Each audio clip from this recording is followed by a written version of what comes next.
Good morning. I'm Matt with Schematical, and with me, as always, is Dominic DeMarco. Happy Um, Tuesday. Happy Tuesday. Happy CTO Coffee Hour, which is really bad Dr. Pepper. Oh, I'm running on straight espresso today. So Uh, Straight espresso from Italy. So Mm. wonderful. So first up, I got to say thank you to Ben, CTO of Custom Offsets, again for filming an amazing testimonial video that, like, literally made me tear up a bit when he was recording it. If you haven't seen it, you should check it out. Ben's worked with me since, I believe, 2016.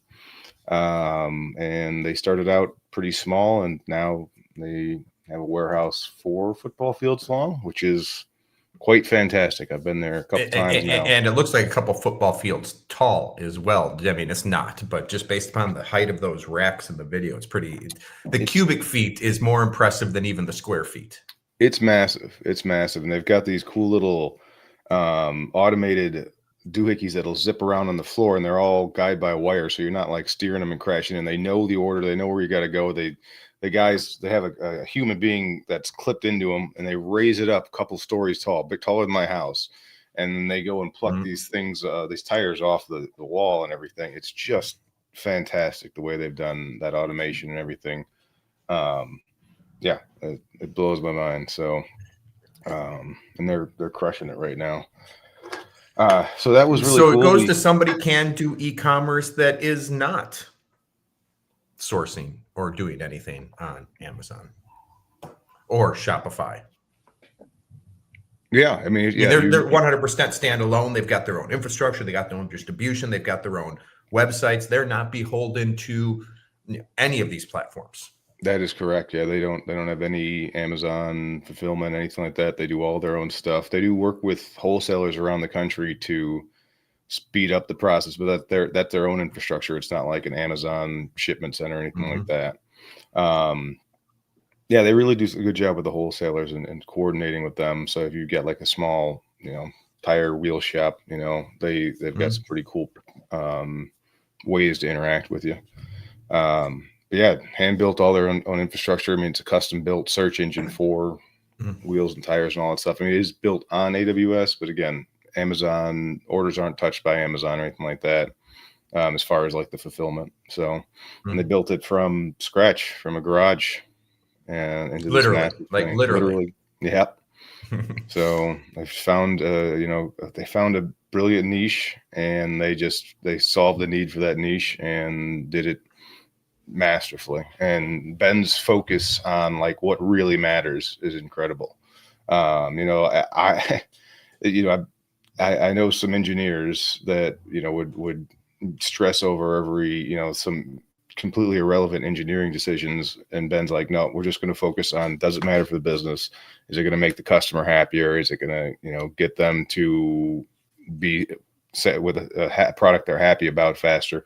All right, let's focus on that. The rest is just noise. And his ability to do that and focus is just incredible. Yeah, I mean, they've been doing this over 10 years now, so there's been plenty of noise, plenty of shiny objects that could have been chased along the way, but I keep on looking over here because the warehouse screen is running on my video over here, and it's absolutely massive. But there's plenty of things they could have chased.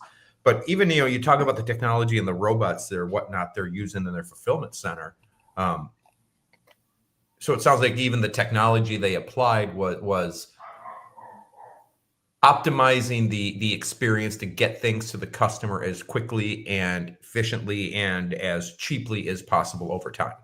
Yeah, logistics. It goes back to that quote, which is, I don't know who was the original that said it, but amateurs focus on strategy, winners, professionals focus on logistics.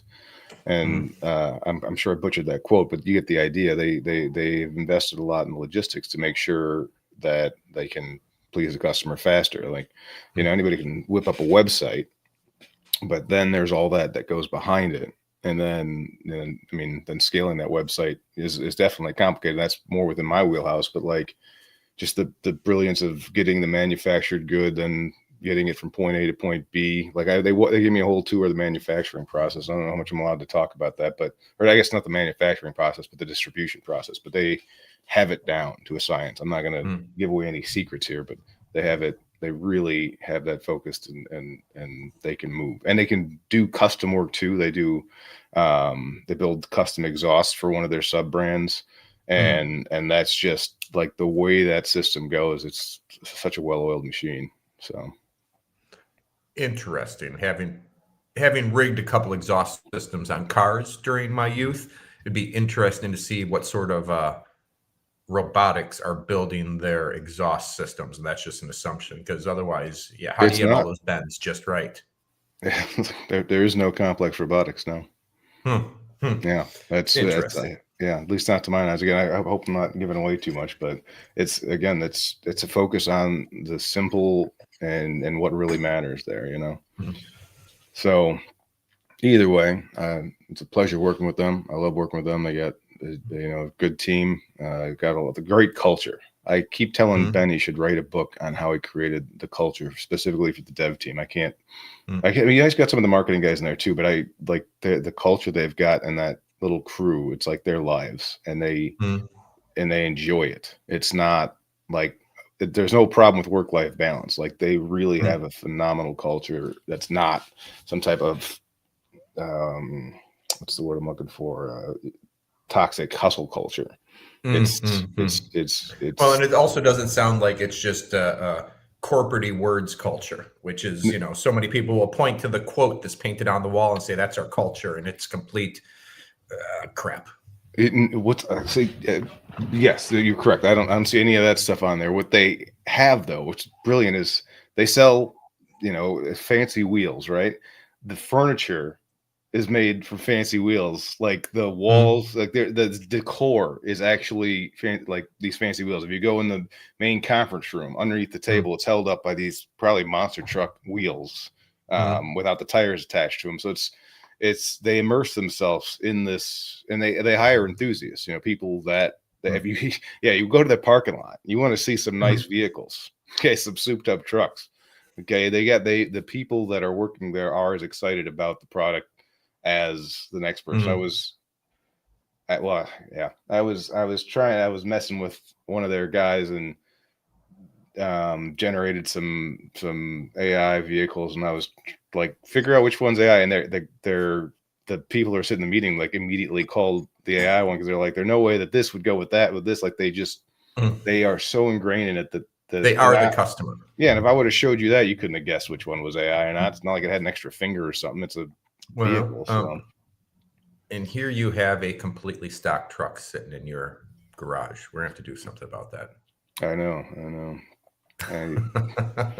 If anybody at Enthusiast Enterprises is listening, if you got a decked system, I could use that.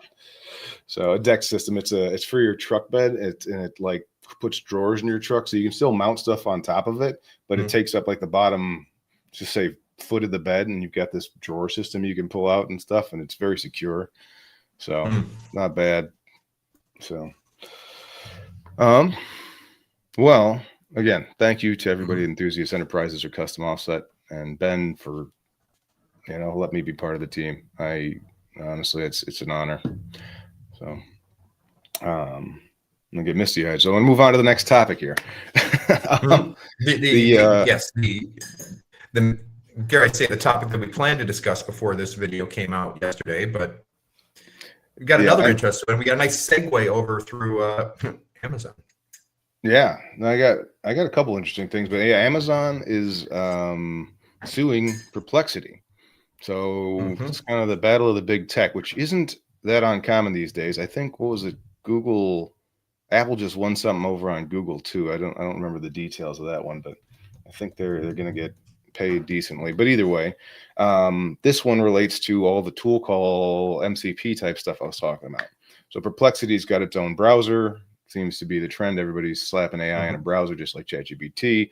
And then you can go and browse Amazon, or more specifically, have your AI agent browse Amazon on your behalf. And as I said before in my presentations, that's going to be an issue for anybody that's selling ads. So Amazon's saying, hey, you're just using our site wrong. They're claiming, you know, you're not handling user data right, et cetera, et cetera.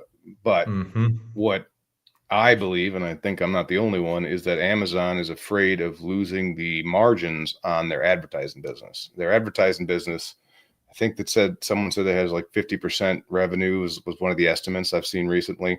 50% net, profit, I should say, and that's way bigger than their product selling business. So it's like we were just talking about, you sell a product, especially if it's a heavily commoditized product, like toothpaste or something like that, very price sensitive. Your margins are razor thin, and so they don't make a ton off of just selling regular products. Well, I mean, there's several ways you can look at how they make money, because not only do they make money by selling their own products, but where they have good margin, the Amazon basics, be it notepads, right? You've got the margins of people that are selling and advertising. So all of the people that are selling toothpaste because they found it down at the discount center, they're selling Colgate. Well, they're advertising to be on there as well. And then on top of it, there's the ordering sorting algorithm. And as much as we would love to be naive and say, no, they just sort based upon the best product, we know that their self-interests are also in how they sort products and return them to you. And all of those things kind of get blasted by Perplexity going through there and saying, here's what we think makes sense for you. Yeah, exactly. Like they say that if you want to hide something, just put it on the second page of Google, because no one clicks, through. Same thing is pretty much for Amazon search. So it's at least has a significantly smaller chance of being seen there. But yeah, it's a pretty well-known fact that AWS has way better margins than their physical goods business. And so with the paid or promoted products, they guaranteed revenue right there. Even if you don't buy it, they still get paid for displaying it to you. And yes, I've spent money on this game and received very little results from it in past experiments. So just because you have a banger product and it's on Amazon, if you don't play according to their rules and their sandbox, you will not get traction. Yeah. Well, and this is going to be interesting, because I don't know if they're going to be able to stop these browsers from doing this. What are you going to do? Release your own browser, and then that's the only way people can view your stuff? Release your own app? So I don't know if it's a winning battle there. They are launching Rufus, or have launched Rufus, but it's not in its full splendor yet, I guess. And that is their kind of chatbot to guide you to buying products. That's what they are. I mean, they have to be coming out with their full browser. And an AI browser, a browser alone it contains a lot of sensitive information. A lot of things pass your screen, let's say, whether it's bank accounts, credit cards, PII, other things like that. But when we start talking AI browsers, how much, and this is probably an entirely different topic for a different day, how much of that information that passes through the keyboard and the screen is simultaneously sucked up by an LLM somewhere for training or something else? And we don't know the answer to that, but there's got to be a lot. We don't. What we do know is that the information is leaving. Every character you type it is leaving your computer and going off to some supercomputer data center somewhere. And in there, at some point, it hits an LLM, which then decides to do a tool call or respond to you with text or whatever it is. But before and after that, yeah, they could easily be scraping that for training data. In all likelihood, they are. I mean, if nothing else, you'd be recording it and logging it in case somebody was sending something malicious. You'd want to know if someone was instructing the LLM to destroy something or look up inappropriate materials or legal illicit type stuff. You'd log that, so then you can, in a court of law, you could say, hey, this is the problem. So I mean, all that information is likely getting logged. I don't know how you would. I mean, the best thing you could do is try and put something in the browser that says, don't send me credit card numbers or anything of that nature, because you wouldn't really want the LLM to get the credit card number. What it should do is do a tool call to the browser, and then the browser says, I'm gonna input the credit card number, assuming the user approves it or something like that. With that said, I don't have that much faith in these companies, especially being at the rate they're vibe coding these tools out. and the kind of power hungry nature of these big tech guys, they're almost certainly grabbing more than you'd like them to.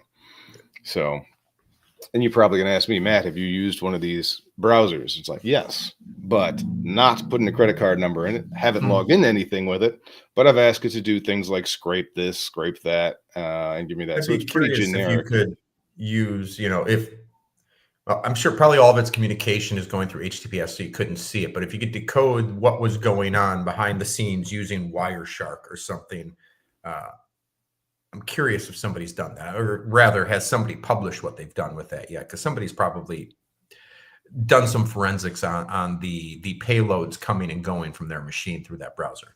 I would wager some of the hardcore hacker, elite security guys have done some of that work. Wonder if David Bombay, he's a pretty interesting guy I follow. If he's done any work on that yet. I haven't. And I do love using Wireshark to track things down. It is actually kind of fun. But that would be interesting. They're definitely sending out, everything you're chatting with it about. They're sending out scrapes of your web page. So what they do most of the time, they don't send over like every letter of HTML you got. What they do is they've come up with clever ways to kind of take browser screenshots and condense that down to the information the LLM needs, which is good. That makes it more effective there. But I have, I would not doubt that they're sending more than they should, basically. And that's going to be. I just ran a Google search, and there's plenty of results that I can look at after this, and maybe this is a conversation in and of itself. It could be, yeah, absolutely. That back to the central theme, though, yeah, Perplexity. Yeah, Perplexity is definitely doing quite a bit, and I guess even worse is, Chrome does it already, but Chrome, uses your clicks and things like that as analytics and sends that data back. So that way they have a lot of information to which to rank search pages, and they know human behavior quite a bit.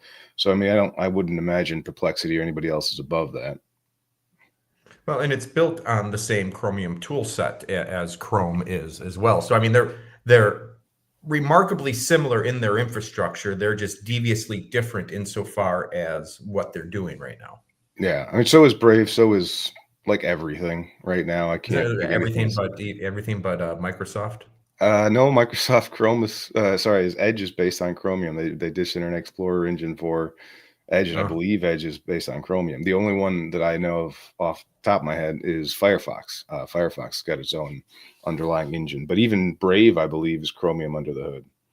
So, it's in some ways the Chrome plugins and extensions, it's brilliant, but all the stuff Google sticks in there is concerning. Do I use Chrome? Yes. Do I use Chrome for everything? Hell no. There's a lot of things I won't put into Chrome, but when I'm on LinkedIn, which, I don't care if it sees that stuff, there's nothing in there. If I'm on, if I'm logged in AWS, most like, what are you going to steal my AWS stuff? It's pretty good with credentials, but it's not like it's stalking me. But, when I'm consuming, information of a personal nature, or anything like that, that isn't like commercial, I'd prefer not to be using something that's clearly sending my information back. But in all reality, I don't know if there's a way to get around the spy state these days. No, I was just thinking, like, you can avoid everything, or you can, on one end, avoid everything. On the other end, take your social security number and paint it on the wall outside your house. There's a happy medium in there somewhere that I think most people fall into. And what's the right way to say it? Most people don't have the time, nor energy, nor wherewithal to even bother. And I'll admit that I fall into that camp more times than not. Okay. I'm going to use Chrome. I'm going to use the same tools, and, hope that there is not something that's too terribly nefarious happening with that. Yeah. Yeah, absolutely. You could just go, unplug everything, go live in a shack in Alaska, but what are you going to miss out on? How many birthdays and things of that nature. So either way, that's the news today, is the Agentic shopping stuff I was been yammering about for however long is come to fruition, and now they're kind of battling it out. We'll see where it goes. There'll be a be lot of very 2 steps curious. forward, 1 step back, a lot of legal wranglings, a lot of decisions made well beyond the view of us common folk. Yeah, I would be curious if anybody wants to comment. I'd be curious to hear your thoughts on it. Yeah, are you in favor of agentic AI browsers? Are you against it? What you have this to share the privacy concerns we have? Or are we ludicrous for even imagining using them? Or so let me know in the comments. Aside from that, if you're interested in actually wiring in any of these agentic AI endpoints like an MCP server or something like that, that's something we're interested in. We run schematical.com/community. We've got a group coaching community there, and we consult on this stuff. We primarily are focused on scaling up on AWS and making sure you're secure and you're cost effective in your server infrastructure. But at the same time, with all this interesting new technology out there, we're always interested in helping you scale with that. Actually, I was playing around with serverless Bedrock inferences just yesterday, and my gosh, I'm trying to wrap this up, but my God, they figured that one out, and they did it really well. They don't have to provision anything. You just make the call, and it just works, and they've got a model that's serverless and it just goes. So it's not like you're running something in the background.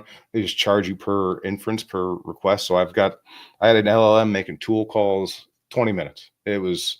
I thought I was going to Great provision thing some to talk stuff. about a week from now. I know. I should stop. All right. But yeah. So that's it for this week. I'm Matt with Schematical, and Cloud War Games. Have a great week. See y'all. Ciao.